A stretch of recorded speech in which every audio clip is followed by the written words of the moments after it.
Bonsoir à toutes et à tous, je suis ravie de vous retrouver ce soir pour cette nouvelle édition de la Tranche Info. Nous sommes le mardi 10 octobre et tout de suite nous partons pour 30 minutes de JT suivi du Focus.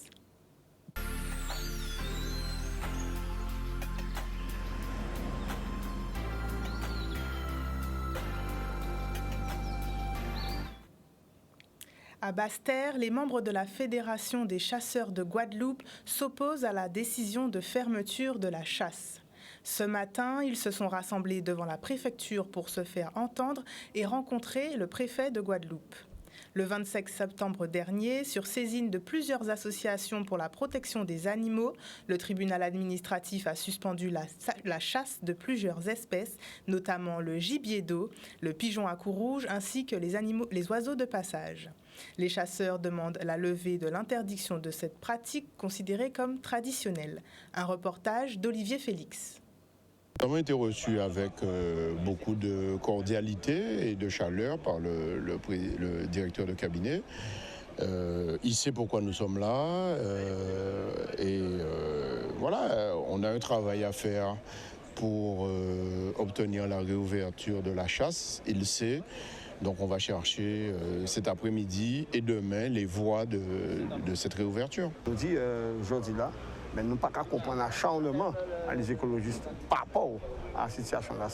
D'autant plus que là, on va voir les études qui faites. Qui ont l'autre étude d'ailleurs qui a passé, qui a démontré que les espèces ne sont pas menacées. Et surtout, ça nous dit, nous ne pouvons pas comprendre. Tout le monde à travers la terre qui a dit que notamment le gibier d'eau pas menacé, ne pas comprendre pour qu'il mais on a arrêté qu'interdit toute la chasse. Donc ça nous dit, et nous qu'à exiger, c'est qu'on veut que la chasse ouverte dans les meilleurs délais pour Guadeloupéens, pour nous chasser ou pour activité à eux. Donc nous attendons. Nous passons à ça dans les jours, mais assurez pas peut-être en cas quoi que là, mais chasseurs là qui est véatif, qui est debout, qui est vigilant, qui attend, mais nous, bien certain, c'est chasser et bien chasser. Autre mobilisation aujourd'hui, au lycée agricole de Bemao, la grève se poursuit. Depuis plusieurs jours, le personnel et les élèves de l'établissement scolaire se mobilisent pour obtenir de meilleures conditions d'accueil et d'enseignement. Ils dénoncent entre autres le manque d'eau, de matériel éducatif et de moyens humains. Soutenu par le CAPEPEG, le collectif des associations des parents d'élèves et parents d'élèves de Guadeloupe, ils ont déposé ce matin un nouveau préavis de grève. Un reportage de Michel Depape. Et là, c'est tout le lycée là qui est mobilisé. Des travailleurs, des petits à voter comme traité, toutes ces sortes de formations là qui entourent le lycée là aussi, tout le monde a mobilisé.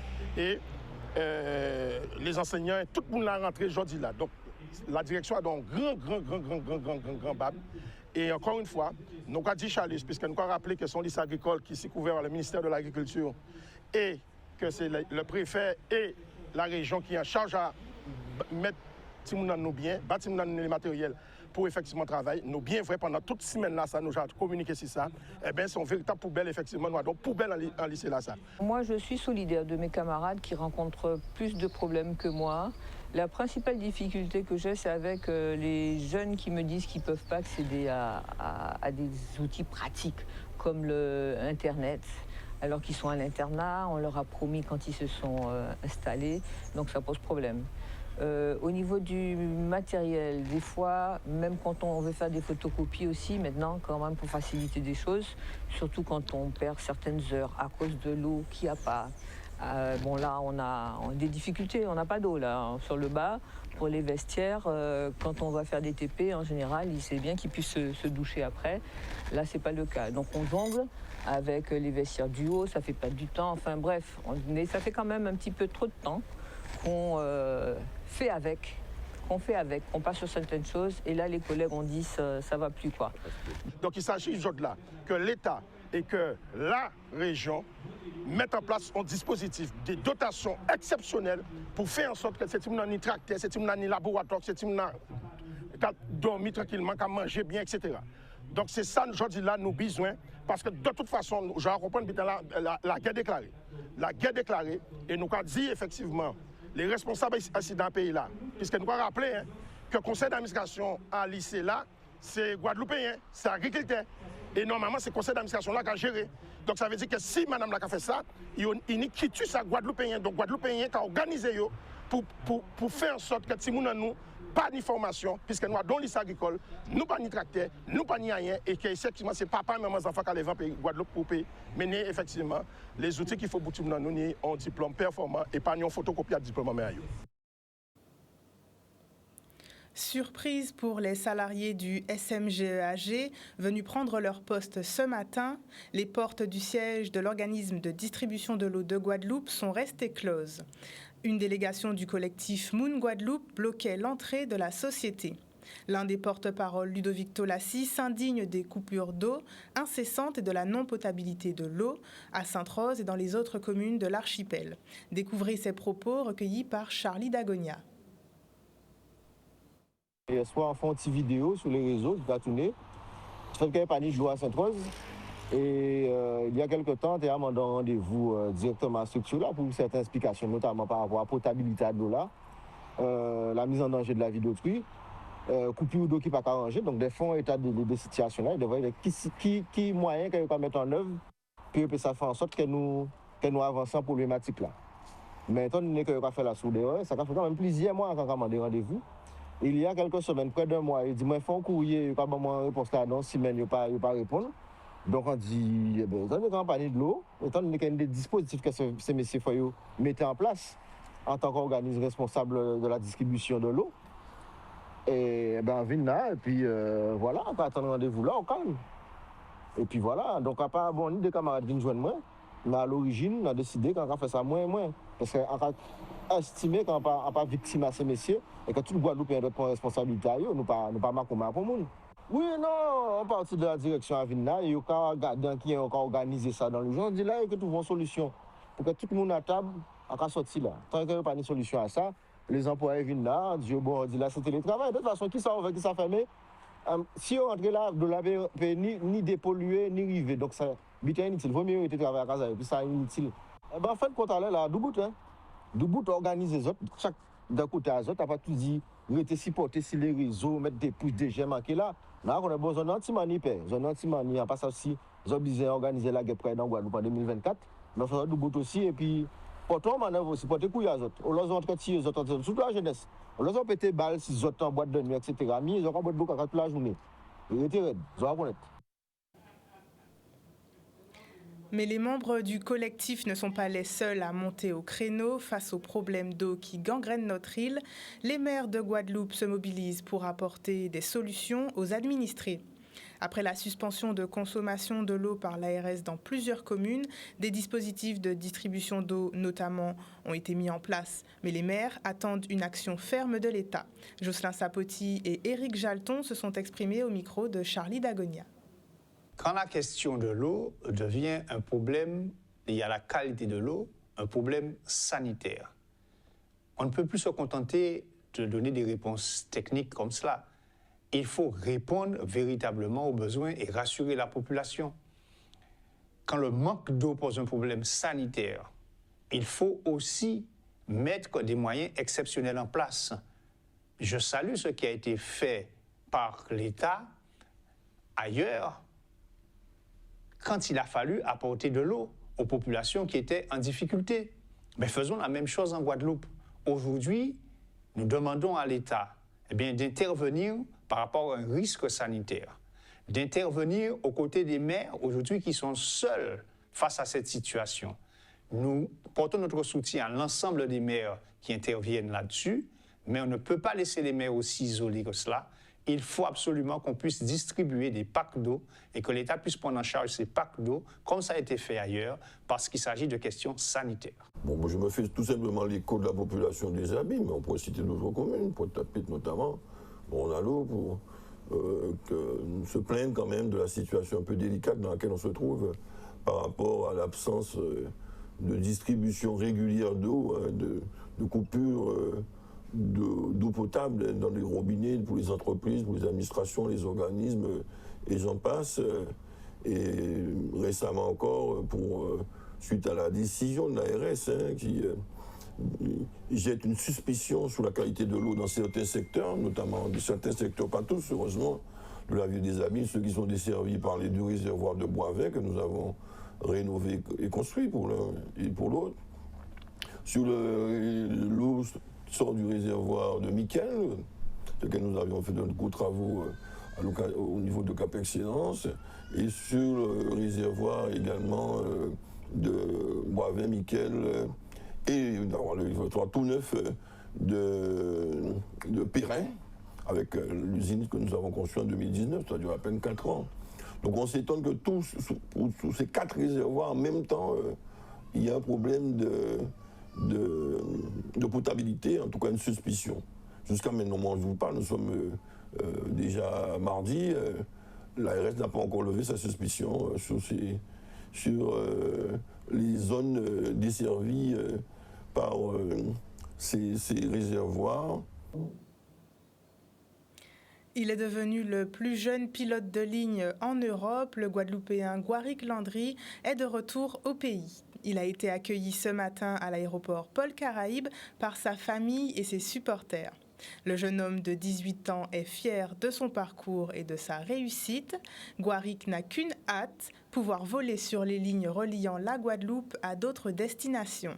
Il a livré ses premières impressions au micro de Charlie Dagonia. C'est un accomplissement d'un grand rêve que j'ai depuis le plus jeune âge, puisque j'ai toujours habité près de l'aéroport et la première chose que je voyais, moi, c'est les avions. Et j'ai toujours grandi aussi à côté de l'aéroport, au Rézé.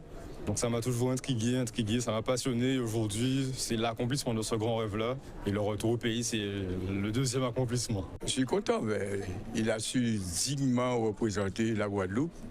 Et il a simplement, je dis souvent, fait ce qu'on lui a appris, c'est-à-dire fait son devoir, et puis naturellement, bon, il n'y avait pas de surprise à avoir, parce que son travail depuis son jeune âge a été le cheminement de ce qu'il est devenu aujourd'hui.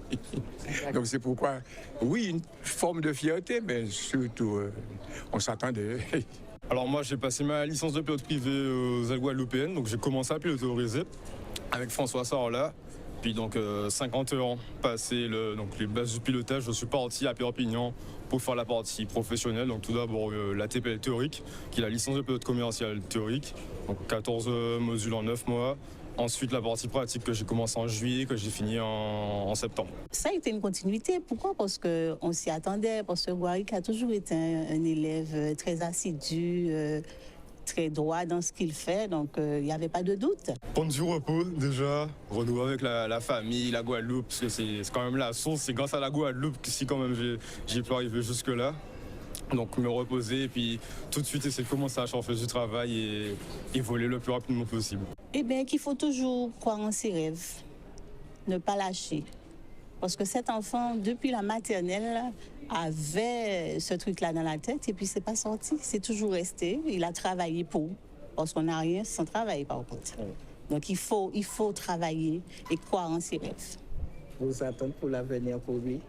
Eh bien, je dirais comme lui, il souhaite travailler dans son pays. Donc pour entrer tous les jours chez maman et papa. J'ai grandi en Guadeloupe, j'ai appris à piloter en Guadeloupe et pour l'instant je peux comparer que deux choses, c'est la France métropolitaine et la Guadeloupe. Et j'ai remarqué que piloter en Guadeloupe c'est quelque chose de vraiment exceptionnel, donc j'aimerais le faire de ma profession. C'est d'abord le sérieux dans ce qu'on fait, savoir prendre une direction dans la vie et puis se tenir à cette direction. Quand je dis la direction, peu importe ce qu'on choisit de faire, mais il y a un de mes professeurs qui me disait le terme anglais one-pointed, c'est-à-dire focaliser sur un but et aller jusqu'au but. Le principe du plus haut d'abord. Et puis après, on fait tout ce qu'il y a à faire pour y arriver.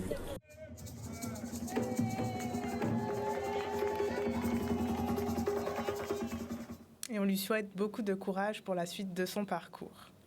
Dans le cadre du lancement du plan alimentaire territorial de la CARL, le président Cédric Cornet lance la semaine de l'alimentation.